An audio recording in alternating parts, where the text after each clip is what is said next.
number of atoms you actually need goes down to the limit sort of thing, and you basically end up with a soil where you're growing the plant with no nutrients in it, basically, or the plant thinks or gets the sense there of nutrients, like the cogs and the gears, if you want to put it in that thing, of the machinery of the plant. How do I say it, if I say like the nutrients are like the oil and that makes, keeps, basically you've gone from the combustion car to the electric car. Fewer working parts. You've gone from all that using oil and this and that and having to keep this going, and I've got to shove the oil in, I've got to grease the gears, I've got to do this, I've got to add this additive to the petrol to make it bloody work and keep working for years. So I've gone then to an electric car which just got a motor that just pulls it. I've got a battery that I just need to charge up. That's all basically that's what I've done. Basically you've got it to the stage where the plant doesn't even need the nutrients there, basically. And in a way that ties up with this idea of nutrient poor environment, the environment where the nutrients are so available you don't really need them there at all. Do you get that idea or concept? It's a calculus concept that you get to the stage where it's almost, what is it? A paradox. That's it. It's a paradox. It's a calculus paradox where you've got to the stage where you've freed up the nutrients so much that you don't need any nutrients there at all, basically. From a mathematical sort of standpoint, you've gone to the limit, You've sort of gone to infinity sort of thing. This is what happens around infinity. Strange things. It's like being on the event horizon, You're getting so close to strangeness, that you've just got to put your toys back in the cupboard sort of thing, because it's going to get stranger from here. Anyway, I think that's enough for now, but yeah. So we're going to have some fun over the next year or so, and we're going to be doing really strange things.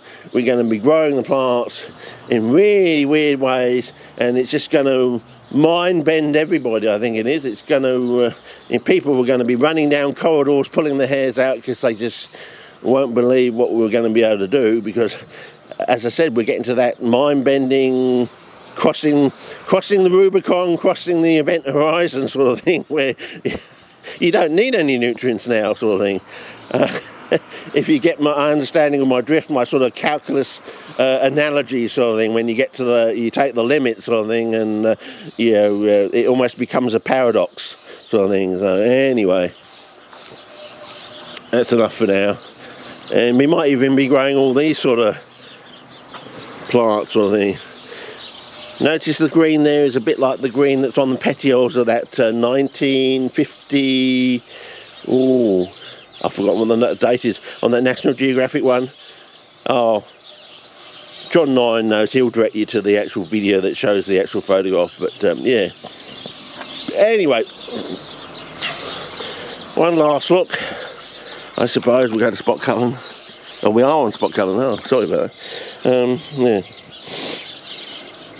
So this is where we got after 50 years, growing them in international standard, which is sand culture, and we got it flooded, and they're growing. So, well, you must have known there's something wrong, because I think they're using perlite like a fertiliser in a way. I think the White Sox sour guys are actually using perlite as a fertiliser, which sounds strange, but when I'm done, you'll understand it. They talk about aeration, but if you put this stuff in here, if you put your stuff in there, yeah, there you go, blue, red, and green sort of thing. It's a blue-grey. It starts off bluer, but goes to like a grey colour. Yeah, it fills up. If you put water in there with your perlite, it fills completely up. So it fills all the interstices, the void space in there, totally up with water. So this idea that you're using it for aeration, it's a bit of a furphy, fellas. If you've got a flooded pot with perlite in it, and it doesn't float above anything, eventually it will just fill up with water, and there's no aeration advantage whatsoever. So I think they're using it now as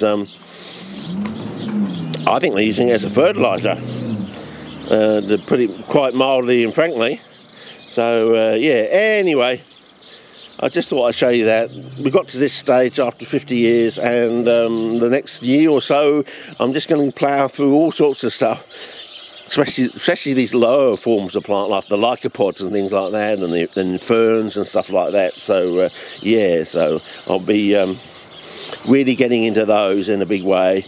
Your maidenhairs and all that sort of thing. Well, maidenhairs are tough as nails anyway. I mean, I first started off with this maidenhair when my partner was down in Antarctica.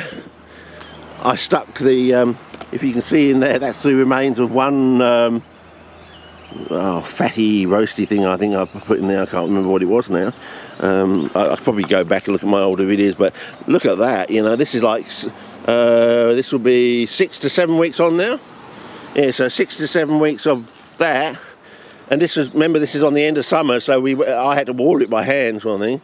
But yeah, and then this other one I did with I think it was the first pork roast after my partner came back from Antarctica, and it started putting out pups. I think they're pups, or they're the lower, you know. I'm not an expert on these things, but you know what they are, and yeah, so. I think we're heading places now, fellas. We've actually got we've got an anchor point in the sand now. Sort of, we put our thing in there. We've got to the international standard, and it's all going to be fun and games from here on in, I reckon. Eventually, I'll be growing them in the garden. I reckon. I want to put a darling Tony bog in there somewhere, run it down the garden. I reckon it's going to be too easy. I reckon eventually. Now I'm growing, as I said. Yeah. Yeah, brought that back from Melbourne, the Melbourne Garden Shows, I think. But yeah, got so much to do. I want to do a wall of cephalotas. I want to do a darling Tony and bog down the side garden. I've got so many plans and so little time because I'm getting old. But it took 50 years to get to this point, get to the international standard. So there you go. Job done, problem solved. I think so. Yeah, I mean, yeah, and they're pretty. You can feel them. They're getting quite tough too. So, as I said, I've got this choice between doing it either in a sand culture, or the one over there in the distance. I don't know if you can see that one. Is in one of these sort of half bark chip, half sawdust. Oh, hang on, I'll show you. One of these tomato mixes sort of thing. What is it? Yeah, one of these tomato mix thing. What is it called? This is the medium priced one. This was like $5, whereas you can get one for $3.95, or basically $4. This is tomato and veg. I was a bit worried about the veg stage because, as I said, it's not a full bark chip mix. It's half and half, basically, bark chip and sawdust, basically. So I've tried that. It's not too bad, but it's not the best. I think you want to go to a full bark chip mix. But the reason for bark chip, well, I suppose I'll have to explain that in the future, maybe in my thesis or something, or I don't know. Whatever. Pay for advanced knowledge. I don't really believe in that, but you know. So yeah, just buy the thesis. Basically, that's how it works. You'll enjoy it. It'll be an absolute scream of a read, you know, because most of the people I can talk about now, because they're all dead. And all the shenanigans that went on, I can put that in the thesis because no one's going to sue you. You can't sue from the grave, as they say. So there's so much juicy stuff I can put into the thesis. You're just going to love it. So, oh, well, she's potted up that thing. Oh, yeah, another thing. Buds on here. If it's stopped growing, take a broken egg that you use for your schnitters or whatever, and just pour it over. It'll generate